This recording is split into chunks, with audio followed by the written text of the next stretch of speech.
ప్రతినిధి కూడా జాయిన్ అయ్యారు. నమస్తే అండి, welcome to our show. Venkateswara Reddy గారు నమస్తే.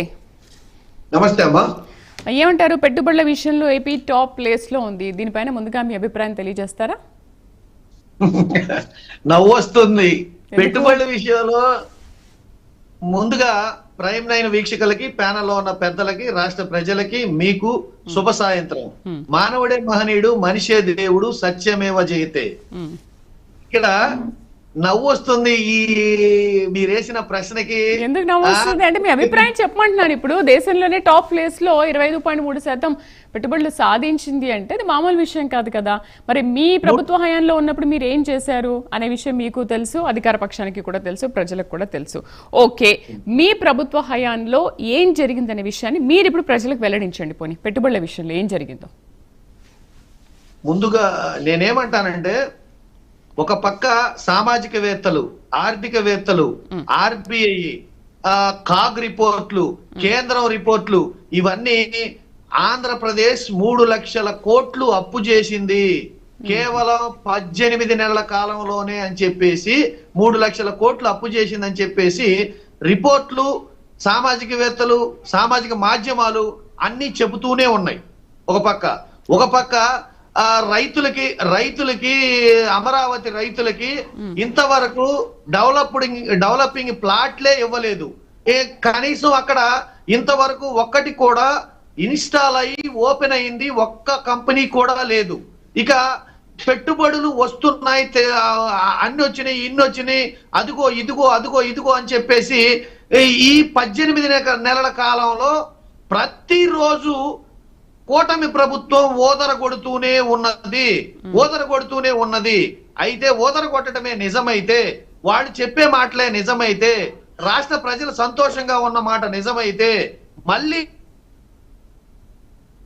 అధికారంలోకి వస్తుందన్న నమ్మకం వీళ్ళకు ఉంటే, కూటమి వీళ్ళు వెళుతున్న ప్రయాణం కరెక్టేనన్న నమ్మకం వీళ్ళకు ఉంటే, వీళ్ళు చెప్పే పీపీపీ విధానం కరెక్ట్ అన్న నమ్మకం వీళ్ళకు ఉంటే, కూటమి ప్రభుత్వంలో ఉన్న పారిశ్రామికవేత్తలు ఎందుకని పీపీపీ విధానంలో మెడికల్ కాలేజీలకి టెండర్లు వేయలేదు? కూటమి ప్రభుత్వంలో ఉన్న అనేక మంది పారిశ్రామికవేత్తలు, విద్యా రంగంలో ఉన్న వాళ్ళు ఉన్నారు, మెడికల్ రంగంలో ఉన్న వాళ్ళు ఉన్నారు, రకరకాల రంగాల్లో పారిశ్రామికవేత్తలు ఉన్నారు. అంటే కూటమి ప్రభుత్వానికే మళ్ళీ అధికారంలోకి వస్తావన్న నమ్మకం లేదు. వాళ్ళు పీపీపీ విధానం కరెక్ట్ అన్న విషయం వాళ్ళ ప్రతినిధులకే, వాళ్ళ ప్రభుత్వానికే నమ్మకం లేదు. నమ్మకం ఉంటే అసలు ఈ టెండర్స్ లో, ఈ బిడ్స్ లో వాళ్ళే పార్టిసిపేట్ చేసేవాళ్ళు కదా. వాళ్ళు ఎందుకు చేయట్లేదు?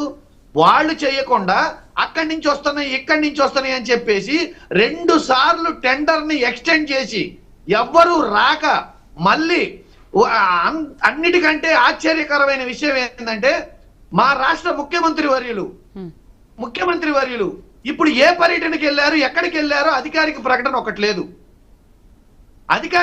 ఒక్కటి లేదు.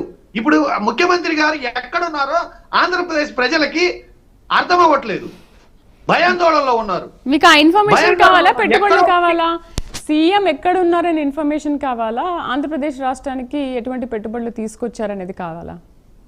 అంటే అధికారికంగా తీసుకొచ్చిన పెట్టుబడులు, వాళ్ళు చెప్పే మాటలు నిజాలైతే, ఇదిగో మాకు పలాని దేశం నుంచి, పలానా కంపెనీ నుంచి, పలాని ప్రాసెస్ లో ఈ విధంగా మాకు పెట్టుబడులు వచ్చినాయి అనేది ఒక ఉంటది.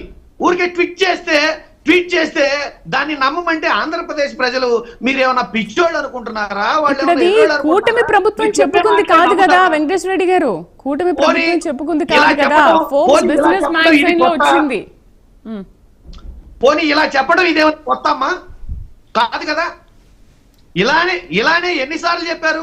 మనం డిబేట్ లో ఎన్నిసార్లు, ఎన్ని వేల లక్షల కోట్ల పెట్టుబడుల గురించి వస్తున్నాయి, జగన్నాథ రథ చక్రాలు వస్తున్నాయి అన్నట్టుగా ఎన్నిసార్లు మనం మాట్లాడుకోలేదు?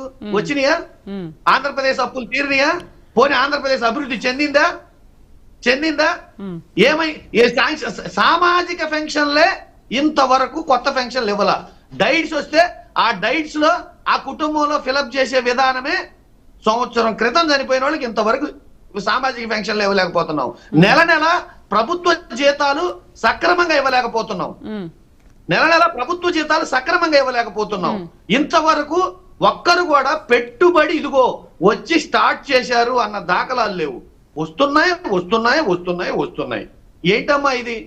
నేను అనేది ఏంటంటే ప్రజలకి ఉన్న వాస్తవం చెప్పి పరిస్థితిని చక్కదిద్దడం అనేది ప్రభుత్వ బాధ్యత, ప్రభుత్వ పెద్దల బాధ్యత. ఏ కుటుంబ పెద్ద అయినా ఉన్న మన స్థితి ఇది, మన పరిస్థితి ఇది, పిల్లలు ఈ విధంగానే ఖర్చు పెట్టుకోవాలి, ఇంతే ఉంది అని చెప్పేవాడు బాధ్యత కలగల తండ్రి. అబద్ధాలు చెప్పేవాళ్ళని ఏమనాలి? ఏమీ లేకుండా ఏమీ రాకుండా వచ్చినవి ఏంటో చెప్పకుండా చూపించకుండా ఇంతవరకు ఈ 18 నెలల్లో జరిగిన ప్రగతి ఏంటో ప్రజలకు చూపించకుండా వస్తున్నాయి అక్కడి నుంచి వస్తున్నాయి ఇక్కడి నుంచి వస్తున్నాయి. ఎందుకమ్మా ఇది? ఇదంతా ప్రజలు నమ్ముతారా?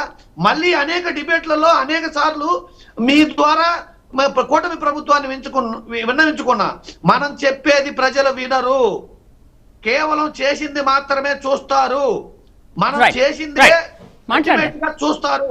కాబట్టి పెద్దలకి మీ ద్వారా, కూటమి పెద్దలకి, ప్రభుత్వానికి మీ ద్వారా నేను చెప్తున్నది ఏంటంటే దయచేసి ఇప్పటికైనా నిజం చెప్పండి, వాస్తవాన్ని ప్రజలకు తెలియపరచండి. తెలియపరిచి మేము ఇదిగో ఇది నిజంగా ఇది చేస్తున్నామని చెప్పేసి చేసి చూపించండి. దయచేసి మీ ద్వారా కూటమి ప్రభుత్వానికి చేతులెత్తి మొక్కుతున్న అబద్ధాలు ఆడొద్దు, ప్రజల్ని మోసం చేయొద్దు. రైట్. భాషా గారు నమస్తే. నమస్తే అమ్మా. భాషా గారు, ముందుగా మీకు కంగ్రాచులేషన్స్. ఏపీ దేశంలోనే టాప్ ప్లేస్ లో ఉంది. ఇది రాష్ట్ర ప్రజలకు ఒక శుభవార్త అని సీఎం అండ్ మంత్రి లోకేష్ కూడా మాట్లాడారు.